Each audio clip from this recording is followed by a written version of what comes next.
लोकसभा आणि विधानसभा निवडणुकीची आचारसंहिता लागू असताना नाशिक रोड पोलिसांनी 10,000 रुपये किमतीचा गावठी कट्टा आणि 2 जिवंत काडतुसे जप्त केले आहे।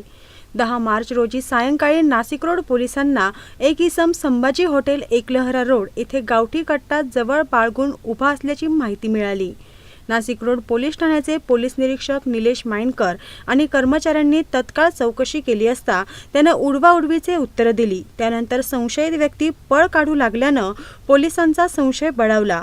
पोलिसांनी संशयिताला सीताफीने अटक केली। सागर अहिरे असं या संशयिताचं नाव आहे।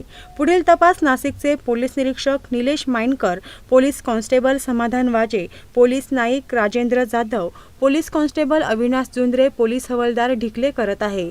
या उत्तम कामगिरीबाबत पोलीस आयुक्त विश्वास नांगरे पाटील आणि पोलीस उपायुक्त अमोल तांबे यांनी कर्मचाऱ्यांचं कौतुक केलं आणि नाशिक रोड पोलीस स्टेशनच्या कर्मचाऱ्यांना 10,000 रुपयाचं बक्षीस जाहीर केलं। निवडणुकीच्या पार्श्वभूमीवर ही कारवाई झाली असल्यानं समाधान व्यक्त होत आहे। नाशिक रोडमध्ये गुन्हेगारीला आळा घालण्यासाठी पोलीस आता ठिकठिकाणी गस्त घालत असल्याची माहिती पोलीस सूत्रांकडून मिळत आहे।